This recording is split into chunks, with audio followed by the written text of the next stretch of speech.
India times news channel देखे आप सभी दर्शकों का बहुत बहुत स्वागत है। मैं हूं रमनदीप कौर। इस वक्त की बड़ी खबर आ रही है प्रयागराज से। क्या है पूरा मामला, देखने के लिए बने रहिए हमारे साथ। अफजाल अंसारी से जुड़ी खबर। गाजीपुर से बीएसपी के निवर्तमान सांसद अफजाल अंसारी को इलाहाबाद हाईकोर्ट से मिली राहत। हाईकोर्ट ने गैंगस्टर के मामले में अफजाल अंसारी को जमानत अर्जी की मंजूर। हाईकोर्ट ने अफजाल अंसारी को रिहा करने का दिया आदेश। हालांकि कोर्ट ने सज़ा पर रोक लगाए जाने से किया इनकार। सज़ा पर रोक न लगाए जाने से सांसद सदस्यता बहाल नहीं होगी। गैंगस्टर मामले में मिली 4 साल की सज़ा पर रोक लगाए जाने और जमानत पर जेल से रिहा किए जाने की मांग में दाखिल की गई थी याचिका। जस्टिस राजवीर सिंह की सिंगल बेंच ने सुनवाई कर दिया फैसला। कोर्ट ने फैसला पूरा होने के बाद अदालत ने 12 जुलाई को सुरक्षित कर लिया था अपना फैसला, जहां आज सुनाया गया फैसला। अफजाल अंसारी को 4 साल की सज़ा हुई थी स्पेशल कोर्ट एमपी एमएलए की, जो गाजीपुर की थी गैंगस्टर एक्ट में। उसमें हम लोगों ने सज़ा के खिलाफ अपील की थी और साथ साथ में सस्पेंशन ऑफ सेंटेंस और कन्विक्शन स्टे करने के लिए भी एप्लीकेशन दी थी। तो जो सस्पेंशन ऑफ सेंटेंस होता है वो तो अलाउ कर दिया कोर्ट ने, यानी उनको जमानत पर रिहा कर किए जाने का आदेश कर दिया। लेकिन कन्विक्शन स्टे को उन्होंने रिफ्यूज़ कर दिया, जिसका परिणाम ये होगा कि जो उनको लोकसभा की सदस्यता थी वो ऑटोमेटिक अब बहाल नहीं होगी। उस ऑर्डर के खिलाफ उनको सुप्रीम कोर्ट जाना पड़ेगा या उनकी मतलब जेल से बाहर आ जाएंगे, लेकिन सांसद सदस्यता अभी तत्कालिक उनकी बहाल नहीं हो रही इस आदेश से। अब वो चूँकि ऑर्डर लंबा था, अभी कोर्ट ने केवल ऑपरेटिव पोर्शन ऑर्डर का दिखाया है, तो हम लोग ये अभी नहीं बता सकते कि क्या क्या ग्राउंड लिए। सो हो सकता है हो सकता है शाम तक अपलोड हो जाए तो वो सारे ग्राउंड्स मिल जाएंगे। लेकिन उसका निष्कर्ष ये है कि उनको जमानत पर रिहा कर दिया जाए। अपील पेंडिंग रहेगी, अपने नियमित समय से आएगी सुनवाई के लिए।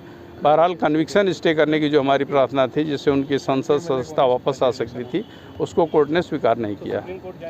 अब ये हम अपना सलाह दे सकते हैं, निर्णय उनका होगा, आगे पढ़ने के बाद जजमेंट क्या होगा। संगम नगरी प्रयागराज में जहां यातायात सप्ताह मनाया जा रहा है और ऐसे में लोगों को यातायात के प्रति जागरूक पुलिस कर रही, तो वहीं खुलेआम यातायात नियमों का उल्लंघन हो रहा है। लोग सड़कों पर बिना हेलमेट के गाड़ियां चला रहे हैं, यहाँ तक कि ट्रिपलिंग भी करते गाड़ियों पर नज़र आ रहे हैं। मगर सबसे बड़ी बात है कि यहाँ कॉन्वेंट में पढ़ने वाले स्कूल नाबालिग छात्र गाड़ियाँ चलाते हैं और बिना ड्राइविंग लाइसेंस के ये फर्राटे से सड़कों पर गाड़ियाँ दौड़ाते हैं और हेलमेट भी सर पर नहीं होता। ऐसे में कभी भी बड़ी दुर्घटना हो सकती है। अब देखना होगा पुलिस और स्कूल प्रशासन इस पर क्या एक्शन लेता है या फिर इसी तरह से खुलेआम यातायात नियमों का होता रहता है उल्लंघन। संगम नगरी प्रयागराज में जहां 31 जुलाई तक यातायात सप्ताह मनाया जा रहा है, ऐसे में जहां एक तरफ यातायात के प्रति लोगों को जागरूक पुलिस कर रही है, तो वहीं दूसरी तरफ सिविल लाइंस क्षेत्र में खुलेआम यातायात नियम का उल्लंघन हो रहा है। ज़्यादातर लोग ट्रिपलिंग करते नज़र आ रहे हैं और गाड़ियों पर बिना हेलमेट के वाहन चलाते दिख रहे हैं और सीट बेल्ट का भी प्रयोग नहीं कर रहे हैं। और सबसे बड़ी बात कि यहाँ के इंग्लिश मीडियम के पढ़ने वाले स्कूल के छात्र भी यहाँ ट्रिपलिंग करते वाहनों पर नज़र आ रहे हैं और बिना हेलमेट के नाबालिग बिना डीएल के वाहन दौड़ा रहे हैं सड़कों पर। इन पर किस तरह की कार्रवाई होगी ये देखने वाली बात होगी। मगर जिस तरह से नाबालिग युवक छात्र गाड़ी सड़कों पर दौड़ा रहे हैं, कभी भी बड़ी दुर्घटना हो सकती है और बिना लाइसेंस के ये गाड़ी सड़क पर चलाते हैं और इन पर किसी प्रकार की कोई कार्रवाई नहीं होती। अब आने वाले समय पर किस तरह से स्कूल प्रशासन और पुलिस इन पर कार्रवाई करेगा ये देखने वाली बात होगी। जय सैयद मोहम्मद आमिर, प्रयागराज। प्रदेश स्तरीय पूर्वांचल बेंच प्रेस प्रतियोगिता में प्रयागराज के राजरूपपुर निवासी अनुपम मिश्रा ने अपनी बॉडी वर्क में सबसे अधिक वजन उठाकर प्रथम स्थान हासिल किया। साल भर की कड़ी मेहनत के बाद अनुपम ने ये जीत हासिल की है। उनकी कैटेगरी में टोटल 43 बच्चों ने प्रतियोगिता में भाग लिया, जिसमें से अनुपम मिश्रा, जिनका खुद का वजन 55 किलो है, उन्होंने 87.5 किलोग्राम वजन उठाकर प्रथम स्थान हासिल किया है। वहीं वाराणसी के कृष्ण ने 80 केजी उठाकर जहां द्वितीय स्थान प्राप्त किया, तो वहीं मिर्ज़ापुर के अमन कुमार ने 75 किलो उठाकर तीसरा स्थान पर रहे। अनुपम ने इस जीत में पूरे ज़िले को गौरवान्वित कर दिया। अनुपम मिश्रा के ट्रेनर आशीष निषाद ने बताया कि अनुपम बहुत ही मेहनती और इससे पहले भी वे जिले स्तरीय प्रदेश स्तरीय प्रतियोगिता में जीत हासिल कर चुका है। हमें उस पर गर्व है और आगे बच्चों को नेशनल स्तर पर भी ले जाएंगे। जीत के बाद उनके माता पिता, उनके कोच और सभी नगरवासी गर्व से अनुभूति कर रहे हैं। वहीं बता दें, आशीष निषाद ने बताया कि अनुपम मिश्रा एक अच्छे खासे बेंच प्रेस करने वाले और बड़ी कड़ी मेहनत से लगन से वे आकर यहां पर प्रैक्टिस करते हैं, जिसके बाद ये जीत हासिल उन्हें हुई है। साथ ही प्रयागराज का नाम रोशन करने पर उनको बधाई देने का लोगों का तांता लगा है। आशीष उनके ट्रेनर हैं और आशीष को भी काफ़ी गर्व महसूस होता है। अंसारी के साले आतिफ अंसारी से जुड़ी खबर। अफजाल अंसारी के बाद मुख्तार अंसारी के साले को मिली हाईकोर्ट से राहत। विकास कंस्ट्रक्शन मामले में मुख्तार अंसारी के साले आतिफ अंसारी को मिली जमानत। मसूद नाम के व्यक्ति ने आतिफ अंसारी पर गाजीपुर कोतवाली में दर्ज कराया था विकास कंस्ट्रक्शन पर कब्जा करने को लेकर एफआईआर। जस्टिस पंकज भाटिया की कोर्ट में हुई सुनवाई। 10 मई को गाजीपुर कोतवाली में दर्ज हुई थी एफआईआर। मसूद का आरोप था कि कंपनी में आतिफ ने उन्हें कब्जा करके बाहर कर दिया है। उनके खिलाफ एक मुकदमा दर्ज हुआ था 10 मई को कि उन्होंने विकास कंस्ट्रक्शन जो है पर कब्जा कर ले। एक मसूद नाम के व्यक्ति ने एफआईआर लिखाई थी कि हम लोगों को बाहर करते और धमकी दे करके कब्जा कर लिया था। उस मामले में उनकी जमानत आज मंजूर कर ली गई है हाईकोर्ट से, ऑनरेबल जस्टिस पंकज भाटिया साहब के यहाँ। कहाँ थाने में, किस थाने में? ये गाजीपुर कोतवाली में दर्ज हुआ था मुकदमा।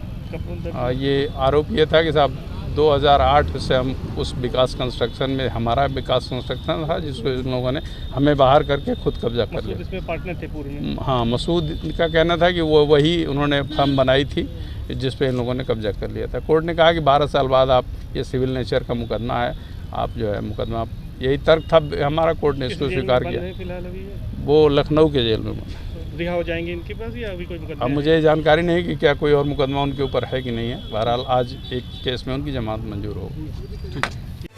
आगामी कुंभ को देखते हुए जहां रेलवे ने अभी से तैयारी शुरू कर ली है, जैसे कि भीड़ स्टेशन पे आती है तो किस तरह से उसका पता लगाए, संख्या किस तरह से भीड़ की नियंत्रित की जाए, और ऐसे में इस बार रेलवे महाकुंभ में सीसीटीवी बढ़ाएगा। और इस पूरे मामले पर क्या कुछ कहना है डीआरएम हिमांशु मंडल का, आइए दिखाते हैं आपको क्या है तैयारी। जो जब भी दुर्घटनाएं अनफॉर्चुनेटली घटती हैं तो हम लोग उससे सबक लेते हैं, और यहाँ पे जो सबसे बड़ी चीज़ सबक लेने की होती है वो डिफरेंट स्टेक होल्डर्स एक टीम की तरह काम करें। तो उसके लिए आप यहाँ पे पाएंगे कि आपको ये नहीं पता लगेगा कि ये राज्य सरकार का अधिकारी है कि रेलवे का अधिकारी है। हम ये पूरी की पूरी जो चीज़ है इसको सीमलेस तरीके से ऑपरेशन को प्लान करते हैं। और जो पिछले हर 3 महीने में जो एक मीटिंग होती है कोऑर्डिनेशन की राज्य सरकार के साथ में, उसमें जो टीम है वो इतनी ज़्यादा जल एक दूसरे से कि बेसिकली वही जो चीज़ होती है, क्योंकि हम लोग बाउंड्रीज में बढ़ जाते हैं। जब हम दीवारें खींच लेते हैं तो वहाँ पे जाके हम लोग अटकते हैं। तो अब ये लेसन हम लोगों ने बहुत अच्छा लिया कि हम लोग बटेंगे नहीं, हम लोग एक यूनाइटेड टीम की तरह काम करेंगे। जो इन्फॉर्मेशन है वो इन्फॉर्मेशन टेक्नोलॉजी का स्टेट गवर्नमेंट भी और रेलवे भी बहुत अच्छा यूज़ कर रही है। जो वहाँ पर सारी भीड़ का जो कंट्रोल हो रहा होगा वो सब यहाँ पे हम लोगों को रेलवे में भी पता चलता रहेगा। इंटेलिजेंस का पूरा इस्तेमाल किया जा रहा है। स्मार्ट सिटी की तरफ से इसके ऊपर इनिशिएटिव लिए जा रहे हैं कि जो भीड़ है वो हम लोगों को रियल टाइम पे पता चलती रहे कि भीड़ कहाँ से किस तरफ जा रही है, जिससे कि हमें अलर्ट्स जारी होते रहें और हम उस तरह से उसको प्लान कर लें। ये कैमरों की संख्या, इसके ऊपर अभी उनके कंसल्टेंट्स कार्य कर रहे हैं। संख्या कैमरे की बताना अभी वो नहीं होगा। कैमरे क्योंकि जो हम रेलवे में लगा रहे हैं एक वो सीसीटीवी के कैमराज अलग हैं, बट कुछ कैमरा जो स्टेट गवर्नमेंट भी लगाएगी अपने स्मार्ट सिटी के तहत, उसकी फीड भी हम लोगों को देगी और यहाँ पे भी वो लोग अपने कैमरे भी लगाएंगे। प्रयागराज में जहां माह मुहर्रम की 5वीं तारीख को बुढ़ा ताजिया की मेहंदी निकाली गई। खुलदाबाद बैरियर भूसे वाले फाटक से मेहंदी उठाई गई। मेहंदी के उठते ही पूरे माहौल में या अली या हुसैन के नारे गूंजने लगे। मजमा बहुत ज़्यादा था। औरतें और बच्चे लोगों के घरों और चबूतरों से जगह बनाकर मेहंदी का दीदार करती आईं और मन्नत मांगती दिखी। बच्चों को बोसा कराया। मेहंदी खुलदाबाद नूडला रोड पर गश्त करने लगी। भीड़ इतनी ज़्यादा थी कि कमेटी को संभालना मुश्किल हो रहा था। रात भर मेहंदी नूडला रोड से लेकर मुस्तफ़ा कॉम्प्लेक्स के बैरियर तक गश्त करने के बाद बुढ़ा ताजिया इमाम बाड़े पर रखा गया। बता दें दूसरे मेहंदी देर रात तक कीटगंज बशारत का हाथस से निकाली गई। शंकर भार्गव चौकी पुलिस गश्त करते हुए वापस इमाम बाड़े पर रखा गया। मेहंदी पर फोकस की रोशनी पड़ने से ऐसा लग रहा था जैसे चांद ज़मीन पर गश्त कर रहा है। मेहंदी सभी धर्म के लोग शामिल होते हैं। गंगा यमुनी तहजीब की मिसाल पेश करते हैं। एहसान अंसारी, शमशाद भाई, सिकंदर शाश्वत केसरवानी, मोहम्मद आफ्ताब, अफसर ननका, फ़हद अंसारी, आशू उमर, सोनू अग्रेरी, राजेश केसरवानी, शगुन, काफ़ी लोग इस मेहंदी में शामिल हुए। संगम नगरी प्रयागराज के कोतवाली थाना क्षेत्र के Kamla Nehru road KP girls inter college के समीप, जहां अखबार के एक ऑफिस पर कुछ दबंगों ने ताला लगा दिया। जब अखबार के संपादक वहां पर जिशान पहुंचे तो घात लगाए लोगों ने उन पर हमला कर दिया। जिशान का आरोप है कि उनके ऑफिस पर पहले से ताला लगा दिया गया था और साथ ही जैसे ही वो वहां पर पहुंचे तो उनके साथ मारपीट की गई और उनका सामान और पैसे भी छीन लिए गए हैं। वहीं इसकी सूचना जिशान ने पुलिस को भी दी है।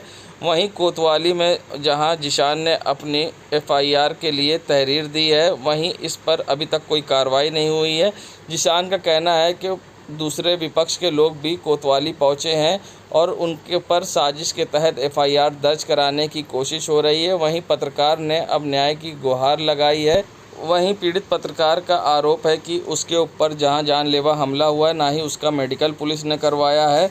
ऐसे में अब उसने मदद की गुहार लगाते हुए क्या कुछ कहा है, आइए दिखाते हैं। क्या घटना हुई आज आपके साथ? आज मैं जब अपने अखबार के ऑफिस गया तो वहाँ दूसरा ताला बंद कर दिया गया था और 15-20 लोग पहले से घात लगा के बैठे हुए थे, जिन्होंने मुझको जो है पकड़ के वहाँ मेरा मारा पीटा, मुझको जान से मारने की कोशिश की और उनको अखबार से चलाने से तकलीफ थी। और जब मैं यहाँ आया मेडिकल कराने के लिए कोतवाली, तो मेरा मेडिकल सुबह से मैं यहाँ 12:30-1 बजे से हूँ, मेरा मेडिकल नहीं हो रहा है और ना मेरी एफआईआर लिखी जा रही है और उनके तरफ से मिल करके मेरे ऊपर उल्टा एफआईआर लिखाने की साजिश चल रही है। मैं बड़ा परेशान हूँ, मेरे साथ न्याय नहीं हो पा रहा है, मेडिकल मेरा नहीं हो रहा है और उसके बाद मैंने कहा डीवीआर लगा हुआ है या फिर उसको देखा जाए, मेरी कोई सुनवाई नहीं हो रही। मेडिकल वगैरह कुछ नहीं हुआ? कोई मेडिकल नहीं हुआ है। मैं बार बार निवेदन कर रहा हूँ आज जो कि मेरा मेडिकल कराया जाए, लेकिन मेरा मेडिकल नहीं। एफआईआर एनसीआर कुछ नहीं दर्ज हुआ? कोई अभी दर्ज नहीं। ठीक है, अपना परिचय बता दीजिए। मोहम्मद जिशान से। देश दुनिया की खबरों के लिए world media times news channel को सब्सक्राइब करें।